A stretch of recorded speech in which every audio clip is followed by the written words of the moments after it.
defense is extremely pathetic. It's not just Jonathan Vilma or any of the suspensions. It seems to be farther than that, and I don't believe that Sean Payton can fix it all. This isn't set in stone, but I believe we'll see Sean Payton back in a Saints head coaching position for next year.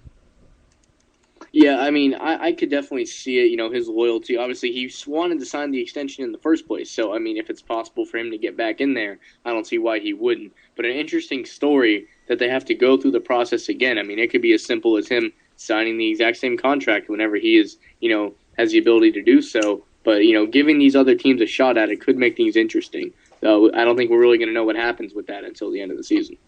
And Sean Payton certainly in a tough scenario as well. He's watching his football team struggle, and he can't take care of the Saints as far as their defensive struggles goes.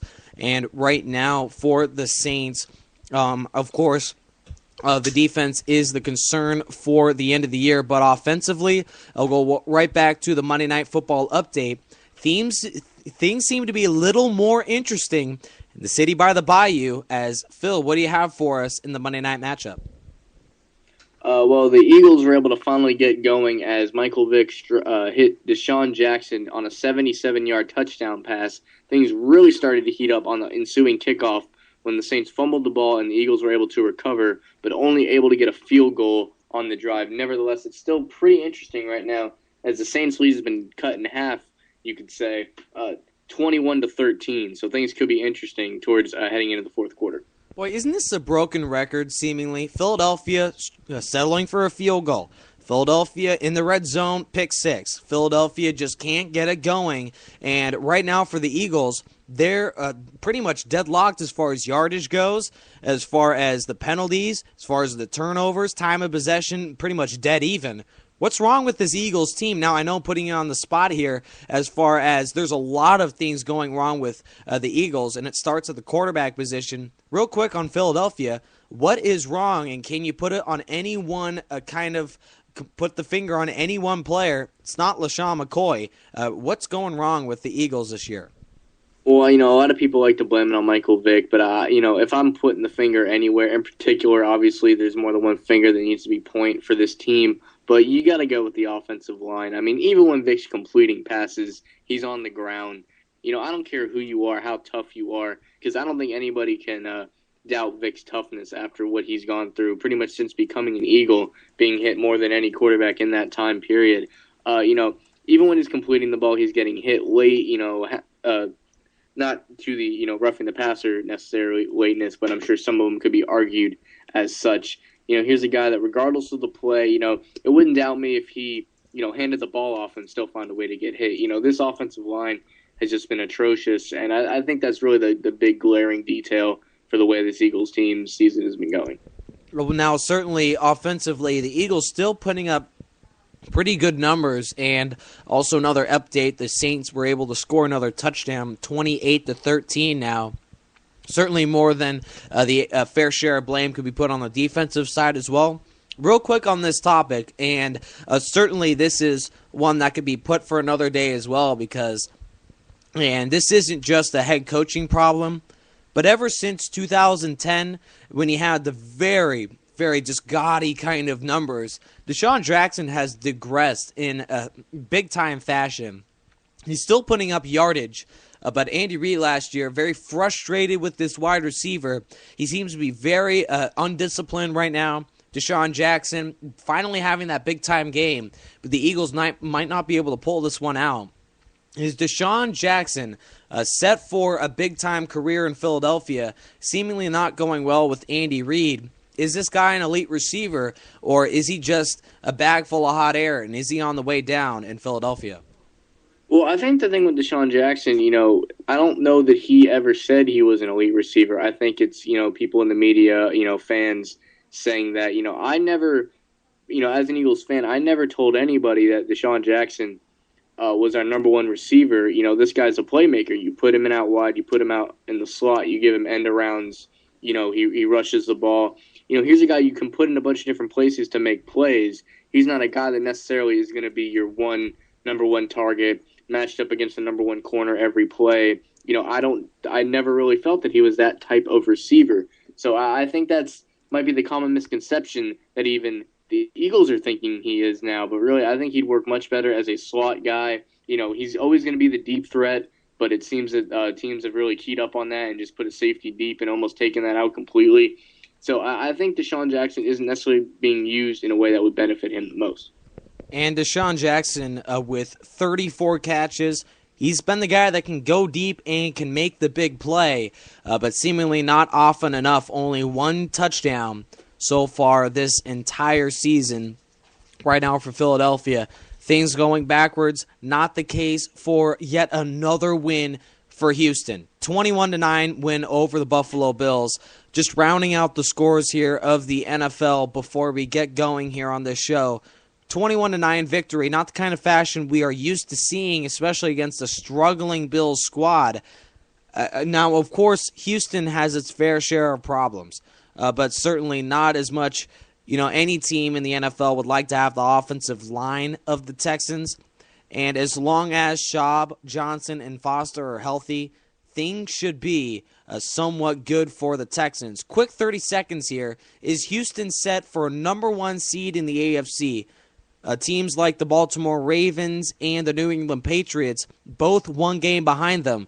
Quick 30 here. Is Houston set for another number one seed with only one loss on their resume? Well, I could definitely say so. I mean, the one loss may have been a wake-up call to Houston, and since, then they're right back on track in their winning ways. Houston as the number one seed wouldn't exactly be a stretch. I think out of any team in the AFC, they have been playing the most consistently. And certainly Houston can get the offensive and defensive production to reckon with any team in the NFL. We're taking a very, very quick 30-second break, and we'll be right back to say if we'll be back for some big-time questions here that we haven't got to so far. Are the Colts set for the playoffs? How good are the Detroit Lions after a big-time win? We'll try to get to everything we can in the final 15. NFL Goal Line returns after 30 seconds commercial break.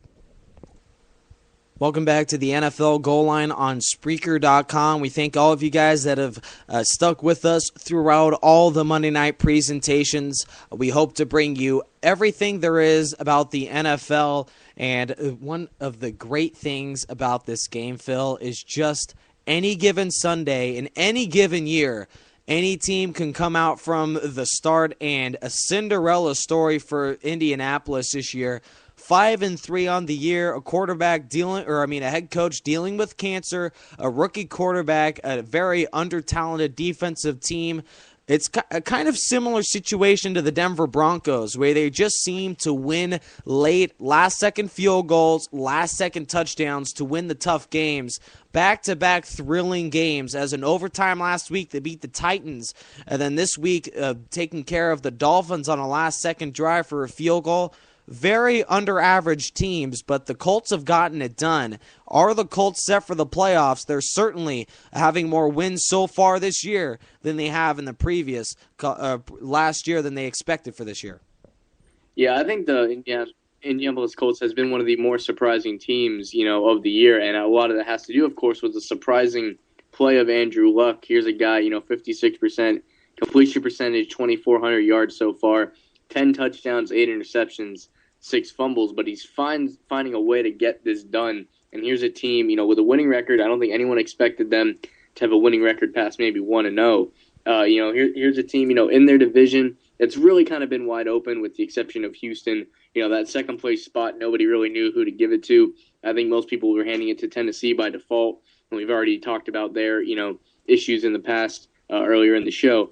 But here's a team, as you mentioned, the coach with cancer and everything that's going on with them. I think it's one of the more surprises and feel-good stories of the league this year.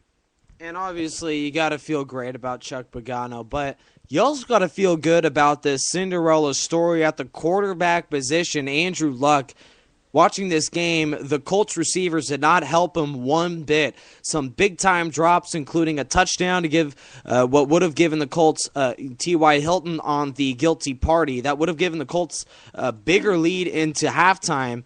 And certainly Indianapolis has the quarterback of the future.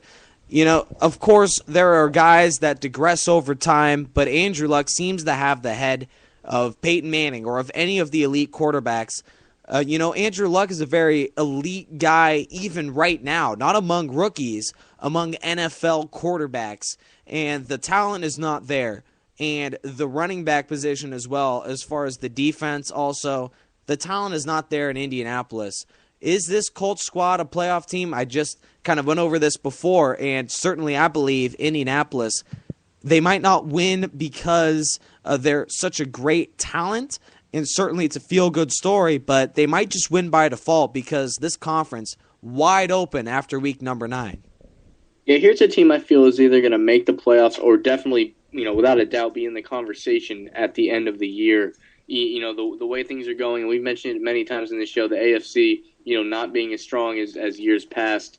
Here's a team, no matter what they do, I think if they're already going in the right direction. I think anybody, it's really not hard to be better than they were last year because they were, close to a laughing stock last year. But, you look at this team, and they're only going to get better. And I think that's what, Indianapolis fans or anyone who's a supporter of the Colts is going to say, that, they're only going to get better players. Reggie Wayne, I think that started the whole thing where Reggie Wayne elected to re-sign with them, even though he knew they were going to go through some hard times, and is easily still the number one weapon there. A future Hall of Famer, showing loyalty to his team, which is always great to see. I don't care what sport it is. But you look at these guys, and they're all in it together. They're playing for something bigger than themselves. Playing for their coach. They're playing for the city. Regardless of what happens with these guys, they're already beating expectations that people have for them. And when you do that, and it almost makes you feel that you can do anything. And no matter how far these guys go, it's going to be a successful season for the Colts. After the game, Andrew Luck as well. They have a franchise quarterback. After the game, Luck saying, a big-time win, comeback game, the best rookie performance yardage-wise of all time in NFL history. Andrew Luck after the game, we need work. We're not exactly the team that we want to be yet, and certainly we have some work to do in the next few weeks. And he said it's time for Jacksonville on Thursday night. And, how can you not be a fan of that? Andrew Luck, always one of those quarterbacks that's celebrate rarely, work often. And you just got to be a fan of the guy because Andrew Luck has carried this team. And certainly Chuck Pagano has, once he's back under the helm, he has a quarterback that can win. And Indianapolis is in the driver's seat for the playoffs as long as they win the games that they have to. Reading off the schedule, Jaguars on Thursday night. Patriots will be a tough matchup, but then they face the Bills, Lions, Titans, Texans, Chiefs, and the Texans again. If they put up 3 to 4 wins, this team is a playoff team in a very easy AFC. Right now at 5-3, the Colts are primed for the playoffs, and certainly Chuck Pagano should be happy of his Colts squad. Yeah, here's a team. I think the best way to describe, Andrew Luck lately, this season, in the words of John Dornbos, consistently good, occasionally great, and I feel that's what Andrew Luck's doing, and that's all you can expect from a rookie quarterback. At worst, he's playing average, and then at best, he's playing why he was the number one overall pick. Andrew Luck has accepted the responsibility of putting this organization on his back from the minute he got there, even before he was officially there, when it became obvious that Colts were going to draft him. Here's a guy, if you wonder why, if there's ever an opportunity to get rid of Peyton Manning, it's for a guy like this. Not that, Peyton Manning is a guy that you want to throw away. But, if you're ever going to try and make that transition, they knocked it out of the park with this one. Obviously, they have a quarterback that can win, and as long as they put the pieces together, this was a laughing stock last year. Andrew Luck has turned this team around. Certainly, they'll be in the reckoning for the playoffs. But interestingly enough, even with as great of a performance as he had, he's still at a 79 rating as far as passing goes. Now, I'm not the biggest fan of quarterback rating because incompletions, that could be on the receiver, put on the quarterback. 10 TDs, 8 picks, got to be glad of Andrew Luck moving forward in Indianapolis. Even if they don't win the playoffs, things are looking very, very good for the Indianapolis Colts. Just get some talent around the young man out of Stanford. And, nothing more fitting than after a Colts debate, putting Andrew Luck in my Week 9 edition of the Game Ball. Certainly with 433 yards, an NFL record, he's been the man for the Indianapolis Colts. As long as they put 3 or 4 wins together, they're a playoff team.